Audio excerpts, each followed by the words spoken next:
Felicitations, malefactors! Welcome back to Random Pick.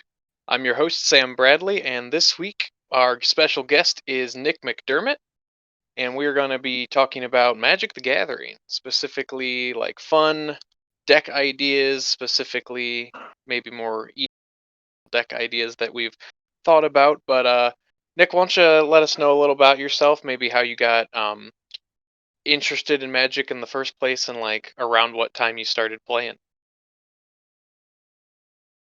Well, I'm exactly nobody. I started playing Magic and right before Khans of Tarkir came out. So that was 2014. So it's been quite a while. I just played with my lunch group for a little while, and then I started going to the shop and picked up more and more cards. And now I spend probably too much of my income on Magic cards. So those are my qualifications, I guess.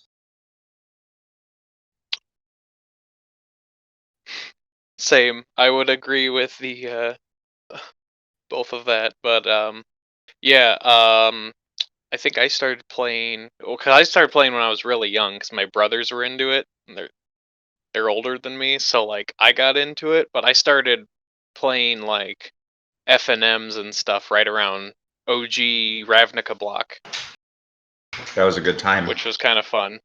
Yes, it was pretty fun because I just remember my brothers were really excited about Shocklands. That was like the Model T of Magic sets, where it was you can play whatever you want as long as it's Thoughtseize. Or no, you said OG. You said OG Ravnica, so not Yeah, Ravnica. OG Ravnica. Yeah, so that would have been prior to that. It was, 'cause I think Ravnica was shortly after Kamigawa block, I think, if I recall. I think it's somewhere around there. I think there's some core sets in between there, but I can't remember exactly. I don't know. Let me go. I'll check that real quick while we continue. Yeah. So I know me and Nick both very much enjoy the EDH format and coming up with fun little deck ideas. So specifically, I think a few things we've talked about before is just the ideas of certain theme decks. Me specifically, I made a Dark Souls themed deck, which is pretty fun. I also had a Harry Potter themed deck, which I might actually end up rebuilding once Strixhaven comes out, because that seems like it's going to be, wizardy. So I know specifically, we talked about this semi recently, but you were in the works of making a mascot or a serial mascot themed deck. Yeah, I just looked at Kawain, Iterant Meddler, the 2/2 rabbit wizard for a blue and a white. And I thought this guy just reminds me of the Tricks Rabbit. So I didn't know what theme I wanted to go with the deck. If I wanted to make it like blue white tricks, like misdirections and wrong turn and that kind of thing, or if I wanted to just make a serial mascot deck, or if I could put all of the right types of creatures into there to represent all of the serials. But I like making theme decks like that where you take a strange idea and try to make it work. I think Justin Parnell made a Rick and Morty themed deck, and that's kind of where it started for me. I made that deck and I toyed with it a lot and really enjoyed it. And just the idea of sitting around a table and not trying to win necessarily, but having everybody look at every card you play and ask about it is just a lot of fun. Yes, I very much agree with that sentiment, because that's what I basically did with my Dark Souls themed deck. So for those, if I guess if some of the listeners, probably not all of you know or have played the Dark Souls games, but for those who've had, I'm sure this would be of interest to you. But the commander was Corona the False God, which was basically like Gwyn or Guinevere from the games.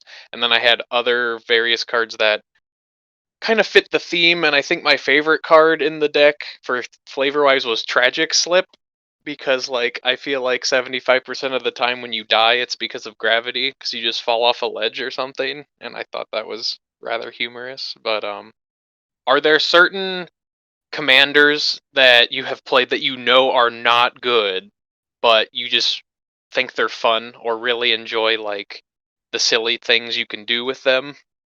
Oh, so that's a good question. I tend to favor lower mana cost commanders because I like building around the commander Hmm. itself, which means the more that I can have it on board, the more I'm doing what I like. And generally, the lower cost commanders are better Mm. just because you get more options with them. Probably my worst deck right now is Cheville Bane of Monsters because he has so many hoops you have to jump through to make him work. Mm. But I really enjoy playing that deck, especially where the win condition is to reanimate all of the creatures you've been killing the entire game. Nice. Other than that, I just enjoy cramming silly things into otherwise serious decks. Or I guess commanders that I wouldn't consider horrible. One of my favorites was I built a 60 Siege Rhino deck where the entire point was to get Siege Rhino out and then clone it as many times as I could and win the game with triggers and attacks. And I remember I actually won my first game with that deck, which is really surprising. That's fantastic. Fun fact, the only transmogrify creature ever is a 4-drop, and it gets Siege Rhino. Oh, fancy. I did recently make it's kind of janky, but like so far, like as I was building it, it sort of devolved into just kind of like combo kill the table, and it started to make me like, I don't really want to play this because that's like it's just the same line every time. So I kind of adjusted it, but it was a Rograk based deck where it was Rograk partnered with Ravos, who's like gives all your creatures 1/1, and you can cast a creature from your yard, like one creature from your yard a turn or something, or maybe it returns a creature from your graveyard to your hand on your upkeep. I think that's what it is. But it was basically an enduring renewal deck. So like the whole goal was to demonic tutor or enlighten tutor for enduring renewal, slap that down, and then have a sack outlet and continuously play Rograk over and over again. So like I could have a Viscera Seer and keep sacking Rograk to just basically literally scry through the deck till I get the card I want. So basically tutor with a ton of sack triggers, or like goblin bombardment and you just blow up the table. But like it was one of those things where it's like maybe it would be more fun to try to port that into a CEDH, because I feel like at a casual table it wouldn't be that fun because it'd just be like, okay, I get my combo pieces and kill everybody. Like I feel like I would like in games like that are more casual, I feel like having more interaction or just playing interesting cards that not everybody's seen before makes the game much more fun. Oh, yeah, for sure. Getting to or just play old cards that you haven't gotten to play in a while. Like, can't remember the last time I cast an Elish Norn. Yeah, sure. I actually just picked one of those up semi recently and I stuck it in I have a black white tokens deck that the commander, it used to be Teysa, like the original Teysa, so I could just sack tokens and exile creatures, but I turned it into Thalise, who's I think was from Commander Legends. I think Yeah, she's the like at the end of your turn you make X tokens or X's number of tokens you made this turn. that's another thing I like that people do that, where they'll take a commander that they think is probably too good for what it Hmm. does and switch it out with something that's slightly different and maybe a little bit more interesting and less powerful. Because I can't tell Hmm. you how many Teysa decks I've seen, and it's like, okay, just go get your play your Viscera Seer, and now we can't kill anything, or we probably all die. Or not your Viscera Seer, but your Yeah. Blood Artist and your Zulaport Hmm. Cutthroat, and okay, your Kokusho. Like, good job. It's not very impressive. I think especially for bug specifically, like black, blue, green. Um, but in bug, I feel like it's always like the same like three commanders. Like it's like Sidisi or Muldrotha or like Yarok, and it's just like I think it'd be fun to mix it up because I haven't seen like a Damia deck in a while, which I have. a deck that has like you can swap out like 3 different commanders, or like I haven't seen like a Mimeoplasm. I mean, I think Bug in general is pretty like I don't know if tryhard's the right word, but like I feel like it's just so good in EDH that it has like you can do so many things. Or like Tassiger is another popular commander. Yeah.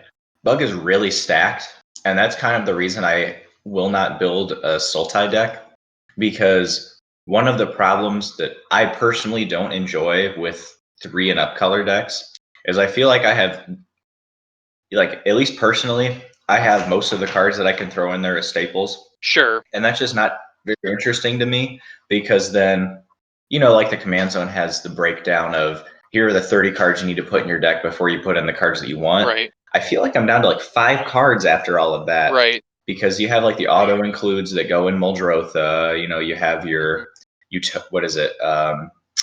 The land enchantment that sacrifices to draw a card. You have like 20 of those. Yeah. And by the end, you have 5 pet cards, and it's just like building a modern deck where you get a few flex slots. Right. Yeah, so that's why I think it's more fun to make that, because then all the decks just end up looking the same, or you feel like you're just playing the same deck. Like that, you just put like you just put like a new coat of paint over the outside, but it's still the same deck. And I think at that point, you run into the problem you were talking about, where you just go through the same combo every time, because Mm-hmm. if you're on EDH Rec, that's mostly what it is. It's the same combo in every deck. You got your Exquisite Blood and Sanguine Bond combo, and that's what you go get. It's just not Yeah. very interesting.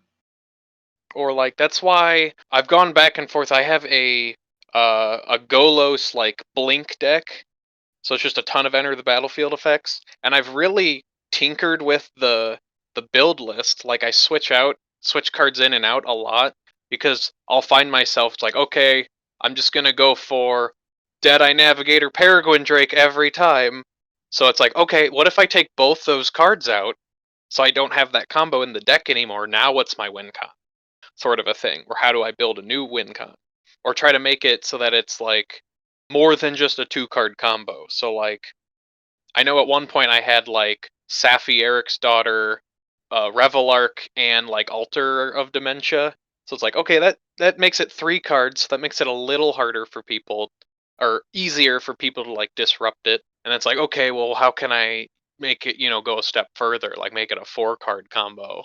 So it's like Archaeomancer with like a displace and some other bounce card, so that you do that, and then you have to have a 4th card that's actually like your win condition. So it's like, I don't know. So you do that, and it's like, okay, well, I have infinite mana, but I also need like something to do with that mana. So I need like a blue sun or something. But I guess if Golos is the commander, then you're just like, well, I'll flip my deck with Golos. But This is broken. yeah.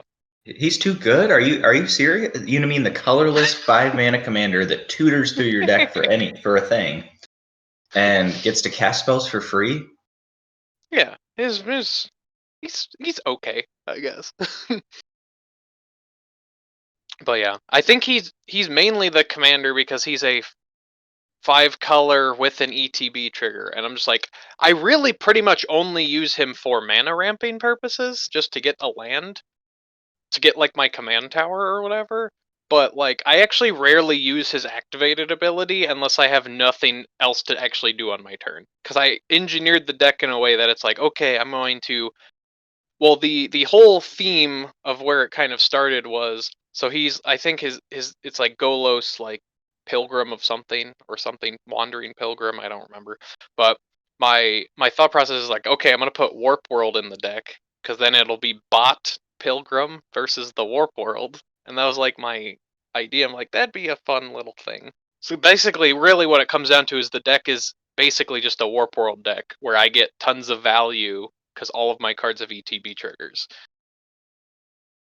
Yeah, Warp World does run into one of the problems of I hate resolving that card. And another thing that I've been struggling with when building my decks is finding decks that not only do I enjoy playing, but other people will enjoy playing because of the novelty of it. Right. Like everybody's going to enjoy a game they win, or they feel like they had a chance at winning. But what about the Yes. ones where it's like, I would never have gotten to do this without my opponent? Mm-hmm. Those are sometimes fun, and I would like to build one like that, Yeah. like Victus Asmati the Dyer or something. Oh, sure. But I just can't find all 60 cards that I want to play in that deck. Right. And I feel like Magic is in a weird spot right now where there's infinite commanders, Mm-hmm. but the filler for half of those commanders just don't exist yet. Right. Yeah, like you don't have enough support.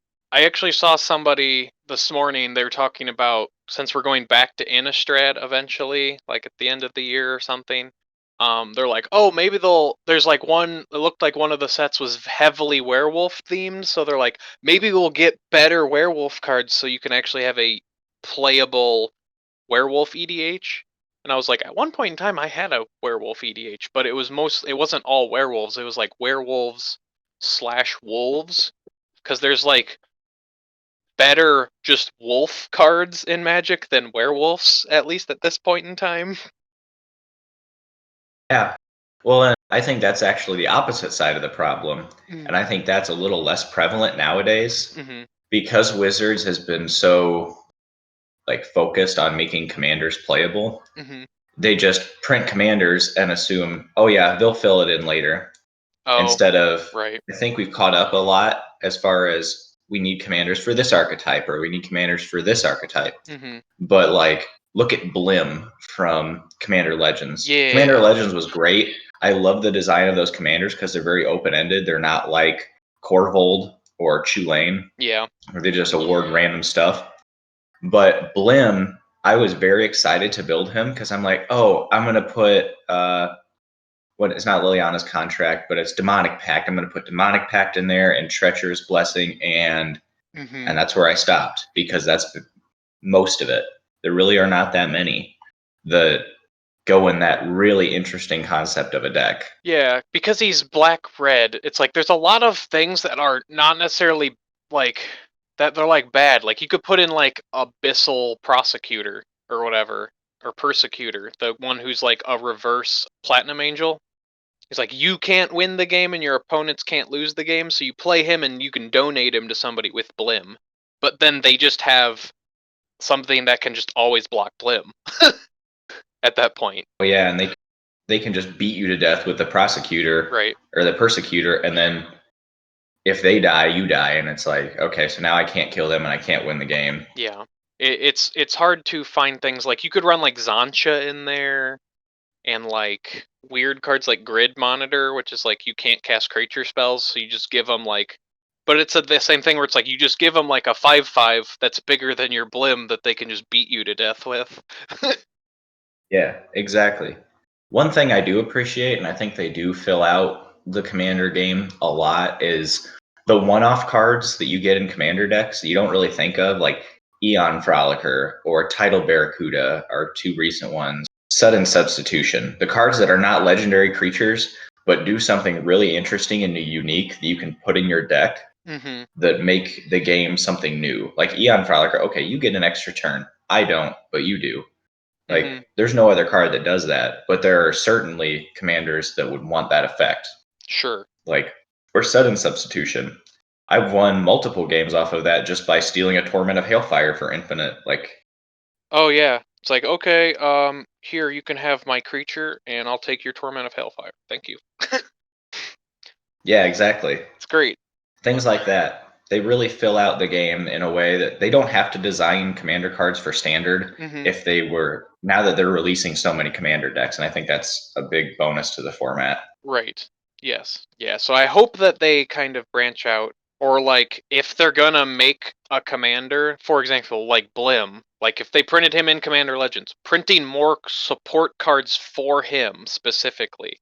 Like there was a couple things, because I think there was like one card that was like when it comes into play, draw 3 cards, and then it's like at the beginning of your upkeep, you like get bolted or something, or maybe you lose 2 life. So it's like, oh, you're supposed to put that in Blim so you can play it and then hit them and donate it to them and just make them take 2 every turn.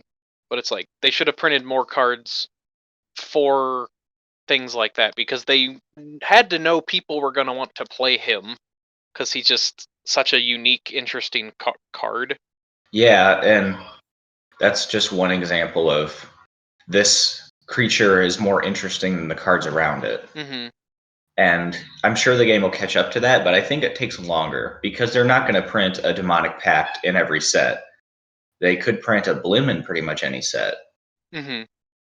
I mean, as far as like things that they're centering around, it's just seed those cards in the power levels that they need to be in takes a long time. Right. Exactly. Going back to decks that we built, I also had an Avatar: The Last Airbender deck. Nice. Nice. That was very fun to just go through all of the cards and put together. I had a It's Always Sunny deck. Nice. That's fun. My favorite card was Grumgully as Frank because he offers you a mushroom in this trying time. That's fantastic. And Charlie was the new Squee because he just looks like he would have Charlie's face. Nice. Nice. The Gluttonous Slug was Gale the Snail because the flavor text is you could never have enough salt. Oh. Okay. Funny. I know I tried to build an avatar deck at some point in time, and I think my commander was Shu Yun, the Jeskai. I think he had prowess, and I think when he attacked, you could pay red-white hybrid and give him double strike until the end of turn or something. It's part of whenever you cast a non-creature. Oh, that's what it is. So Okay. you proc prowess and then you give him double strike or give someone double strike. Okay. Yeah, because it was the whole. I ran him, and then I ran a bunch of avatar type creatures, like avatar typed creatures. So I think I had like Nobilis of War, and like Dominus of Fealty for like bloodbending, because I think he steals creatures every turn. And like Nobilis of War was like the Fire Lord, and he was also just an avatar creature type, so it kind of fit the theme. And then I think I had like Lightning Bolt, Fireball. I had something like Stone Rain, I think, was like for earthbending. I can't remember what I had for airbending. I think it was like Wall of Wind or some like terrible card like that. But it was fun because and I had the avatar state was Enter the Infinite. So like where you put your deck into your hand, and I didn't have Omniscience, but I think I also had it in there so I could put Living Lore in the deck, because I mean, Aang is, the Avatar is, kind of the part of the history of the world, is so they are living lore, and you staple the Enter the Infinite to it, so it's like an 11/11, because Enter the Infinite I think costs 11 or something crazy like that. Where that's one thing that I enjoyed about the Rick and Morty deck that Justin Parnell made versus like the Always Sunny deck that I made is that his cards felt more synergistic. Mm-hmm. Like his picks felt more synergistic. Like I could win games with that deck. Not a lot of them, but I could win games. Mm-hmm. With the It's Always Sunny deck, it was just a bunch of like creatures that I thought were fun that fit the theme. Sure. But I didn't consider the like in my version of The Last Airbender, I didn't build Avatar Tribal, so that's interesting. Yeah. Yeah. There's some silly, fun things, but I always enjoy the finding fun little janky things, even if it's like janky combos. Like I recently made a mono black artifact deck, which is Armix and Keskit, which I believe you suggested at some point that I should get them altered to be Ratchet and Clank, which would be hilarious. I actually really like that idea. But it's the first deck I made that I actually have the 4 stations. It's like grinding station, summoning station, those like 4 pieces. Just because I'm like, I've never built a deck that has those in it, and it kind of fits the theme. And it's just like, I'll just shove them all in there, and then see if I ever play a game where I get all 4 out that stay out. Infinite combos like that. If it's like 4 or more cards, or even like 3 or more cards to the most point, it's probably fine. I don't think it's that degenerate, because especially you can pretty much respond to something if there's at least that many cards in a combo. Yeah, if you can't respond, it's kind of your fault for not playing more interaction. Mm-hmm. That's kind of where we were, because we had an EDH group where we'd play weekly and build around a theme almost every week. Mm-hmm.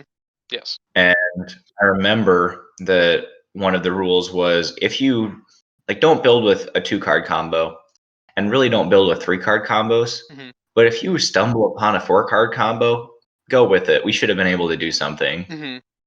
Yeah, exactly. Because we wanted to play like a lower powered, more thematic version of EDH. Mm-hmm. And we had a lot of really cool ones. Like we'd build around the commanders from a set, kind of like Commander Versus does, like in a cycle. Mm-hmm. We'd all build a card from a cycle. Or what else did we do? We did randomly reassign decks. Mm-hmm. I still think one of my favorite things we did was the random partners, where we would go on EDH Rec or like Gatherer, and you randomly roll 2 commanders, so just 2 legendary creatures, and then you act as though those that act as if they have partner, and then you build your deck around that. That was super fun. Both times that we did that. Those are actually my least favorite ones, unpopular opinion. I never got 2 commanders where I'm like, yes, I want to do this. That's Because fair. the first time we did it twice, though that was my dog.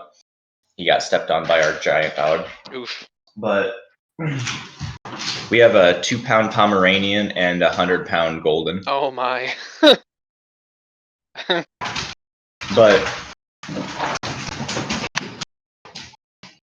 the first time my commanders didn't synergize well, and the second time they were too good. It was Yeheni and the new Erebos. And it's like, well, this is just going to be much better than what most other people are going to get from their random pulls. Mm-hmm. Oh yeah, that's true. The second one. Well, the second one, And I think I got Angus Mackenzie and Akiri, the artifact lady. yeah, so your fogs and swords. Yeah, it was basically that. I think because I think we did one game of that. I don't remember if you played in that pod. Uh, I think maybe we did a couple games of that, but yeah, I'm pretty sure it was just because I think it was I think Whiteside was in that pod, and it got down to where it was me and him, and he was playing like some aggro deck, and I was just like, well, I can literally fog every turn, so I will eventually just kill you with like a flying creature or something. Or it was like, I don't remember. It was in a position where it's like I could literally just fog him every turn, and he didn't want to like grind out the game, so he just gave it to me, and I was like, okay. Because that deck didn't have a main win condition other than slap some swords on Akiri and just punch you in the face a few times, which I guess is a pretty good win con. Because as long as you can get her power up to 7, you just have to hit him 3 times. And swords She's make not it. that hard either. Yeah. Especially, like, I've seen builds of her where they just play ways to make treasures. Oh. So you'll have, like, sure. Smothering Tithe out, and by the time she gets to attack the first time after that, Mhm. she has 3 extra power just off of that. Sure. Because people won't pay. Right. Everybody thinks that they're going to make up for the difference, which is usually true because a whole spell is worth more than 1 extra mana your opponent gets one time. Right. Or like you could play like Brass's Bounty. So you basically just are like, okay, well, I get to 7 mana and make 7 treasures, and then she has +7 power. Yeah. Or more, because how late in the game it is. You could just like literally get her big enough to one-shot somebody at that point. Akiri is one of the few original partner commanders that I actually like. Mm-hmm. I like her and Ludovic because they're not so just grindy value-y. Right, yeah. Like, so many of them are just I do a thing, I get this. Like, I get an artifact back from my yard. Like, they're not powerful. Like, they're not overly powerful like they would be if they were just one commander, but they just grind. Yep. Which, yeah, I know it's commander. I'm supposed to grind, but I want something cool to do in my command zone because that's how I'm going to win. Right. Exactly. So speaking of that, I think this will be kind of the last question as we kind of ramp down here. But if you could, I've definitely mentioned this before, but like if you could create a new commander, like if you were on the R&D team and they let you like print a new commander, what would you want to make for a commander? Ooh. I know me personally, I know I've mentioned this several times, but I still want a hive mind on a commander because I would love to make a deck that revolves around hive mind. I want probably a commander that, because my favorite commander that I have is Rankle, and I wouldn't change a thing about that card. I love it. Mm-hmm. So that would probably still be my favorite. But I want something that forces an opponent to put a creature into play and attack. Like, I want Oh, okay. to be able to like tap my commander, target player polymorphs into the first creature that they have on top, and it has to attack one of my opponents. And then once it does, it goes back into their deck. I think that would be a lot of fun. Oh, okay. They get some value out of it, so it'd be fun for them.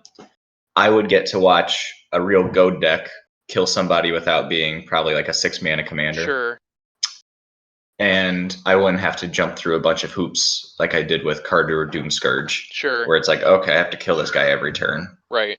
Or like Marisi, who the breaker of the coil. Yeah, Like he just I would love goads, that. but yeah, letting them basically show and tell. Or you said from the library, so they polymorph. Yeah, so it's like Selvala Stampede. Just give them a free copy of Free, Okay. or sorry, Wild, where they just get the top creature from their deck, Mm-hmm. and then it goes away again after they attack with it. But so they'll get a little bit of value out of it if it has like an ETB or an attack trigger. But I think it would change the game state in a way that'd be very interesting. It almost adds like a plane chase type effect to it, where it's just like, okay, every turn, well maybe not every turn, but like once per round somebody's gonna get a free creature, sort of a thing. Yeah, exactly. I like Plane Chase, but I also hate Plane Chase because Yes. if I like to build the Plane Chase into my deck, Mm-hmm. so I know what to expect. Sure. I don't like it when I like a few weeks ago I played at the shop and they did a Plane Chase night, which normally would be very fun. But I played Cardur Doom Scourge, and the first 5 planes said nobody can attack. So it was not very fun for me. We did do that one theme with the group where we built decks and we built our own planes to go with the decks and then put all those planes together. That was kind of fun. Oh yeah, and where we built custom cards for each other. Yeah. I think you guys did that right before I joined, but I remember you guys hearing about that, and that sounded super fun too. Where you built like commanders tailored towards the player. Yeah, the one that was I built for Cole, and my theme for him was a new mechanic that I made called Prankster, Uh-huh.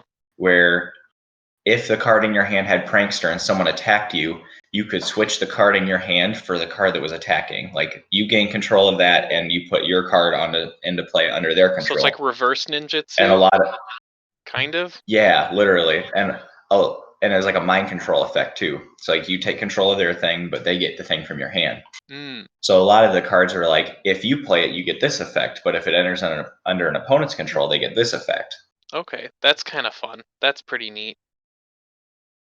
And I also made my other favorite one was a retrace version of Gonti, kind of, where it was blue and a black. Look at the top 2 cards of target player's library, exile one face down, and the other one goes into graveyard. You can cast that card like you would with Gonti, and then it had retrace. Oh, So that's you could really just good. That's pretty cool. yeah, that was a very fun one. That was because we had to build the rest of the deck once we got our cards. Oh, sure, And I think okay. So you filled the space, like, I don't know, I assume you made, like, 5 to 10 cards or something like that? yeah, I think it was 10 cards plus a commander. Okay.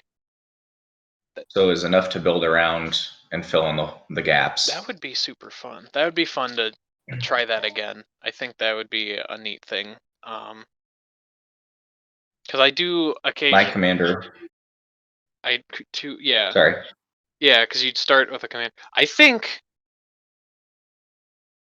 don't know, I feel like if I were to do that, I'm trying to think of, like, an original mechanic to come up with something like that. I think that'd be the most fun part about it, would be coming up, "Oh, this would be a new mechanic that you can, um, do," or whatever.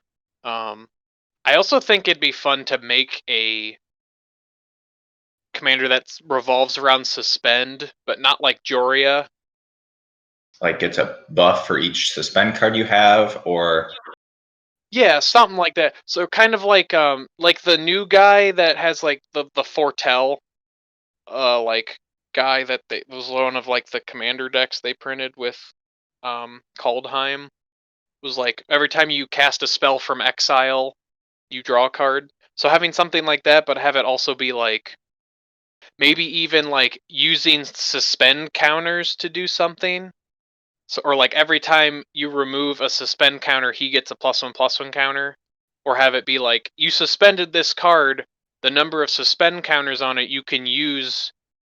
So it'd be like, but you don't get to cast the card or something like that. So if suspend Ancestral Vision, it has like 4 counters on it. It's like you could remove all 4 of those counters to do something, and then that card is just exiled still.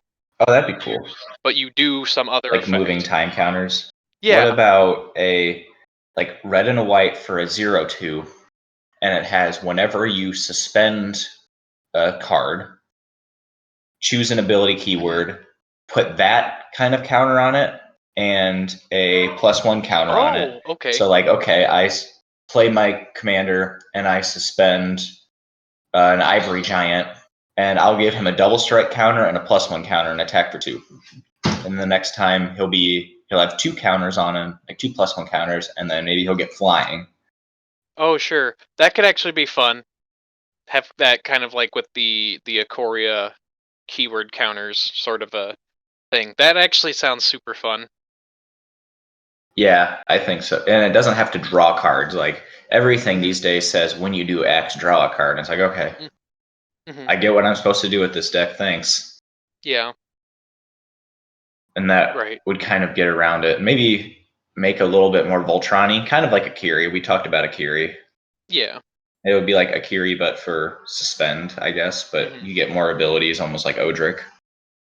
Yeah. That'd be kind of cool. Well, with that, I think we will come to a close. So thank you so much for coming on the show. Um, I hope you enjoyed the discussion we had, and perhaps if you're so inclined in the near future, perhaps we could have you on the show again. Sure. I'm usually pretty free on certain days. Well, excellent. Yeah, thanks for coming on the show. And for those listening at home, thank you for tuning into the podcast. If you happen to be listening to this on YouTube, please give a subscribe or a like and leave a comment. If you have any suggestions for topics you'd like to hear on the podcast, please leave those in the comments as well. And thank you for tuning in to Random Pick. We'll see you next time.